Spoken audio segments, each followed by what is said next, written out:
রক্ষাকারী যে সমস্ত বাহিনী আছে তাদের সাথে সমন্বয় করে এই ডিউটি করতেছে। আমাদের র্যাপিড অ্যাকশন ব্যাটালিয়নের 15টি ব্যাটালিয়ন সারা দেশব্যাপী বিভিন্ন জেলায় পূজা উদযাপন কমিটির যারা সম্মানিত সভাপতি সেক্রেটারি আছেন তাদের সাথে সমন্বয় রেখে এই দায়িত্ব পালন করে আসছে। আমরা আশা করি এবারের পূজাটি খুব সুন্দরভাবে আমরা সম্পন্ন করতে সম্ভব হব। এছাড়াও আমাদের সাইবার টিম তারাও সার্বক্ষণিকভাবে সাইবার ওয়ার্ল্ড মনিটরিং করতেছে, যাতে কোনোভাবে কোনো দুষ্কৃতিকারীরা কোনো রকম গুজব ছড়িয়ে যাতে এই উৎসবের যে আমেজ সেটা যাতে কোনোভাবে নষ্ট করতে না পারে।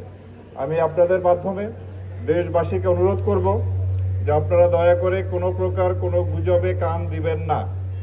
যদি সোশ্যাল মিডিয়ায় কোনো ধরনের কোনো খবর আসে সেটি অন্তত যাচাই করার মতো সময় আমাদেরকে দিবেন। যদি ওই খবর মিথ্যা হয় তবে ওই গুজবকারীর বিরুদ্ধে আমরা ব্যবস্থা নেব। আর যদি সত্যি সত্যি কোনো ঘটনা সোশ্যাল মিডিয়ায় আসে যা সত্যতা আছে সেটাও আমরা অনুসন্ধান করে ওর বিরুদ্ধে আইনানুগ ব্যবস্থা গ্রহণ করব। সুতরাং এই গুজবকারীরা যাতে কোনোভাবেই সফল না হয় সেদিকে আমাদের সতর্ক থাকতে হবে। আমরা জানি যে এই পূজা শুরু হওয়ার পর গতকাল থেকে এর কার্যক্রম শুরু হয়েছে। আমরা এই পর্যন্ত সারা দেশে বিচ্ছিন্ন কিছু ঘটনা ঘটেছে এবং প্রতিটা ঘটনায় আমরা আইনানুগ ব্যবস্থা নিয়েছি। সুতরাং যাতে আর কোনো ঘটনা ঘটতে না পারে সেজন্য আমরা সচেষ্ট আছি। আমি পূজা উদযাপন কমিটির সমস্ত মণ্ডপের সভাপতি সেক্রেটারি সহ যারা আছেন তাদেরকে অনুরোধ করব আপনারা সার্বক্ষণিকভাবে ভলান্টিয়ার রাখবেন, দিনরাত 24 ঘন্টায় যাতে এই ভলান্টিয়াররা সেখানে কর্মরত থাকে।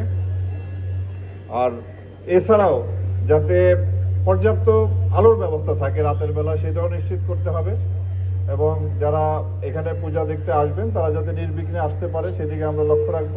বিশেষ করে মা বোনরা এবং ছোট ছোট শিশুরাও প্রচুর সংখ্যায় এরা পূজা মণ্ডপে আসে।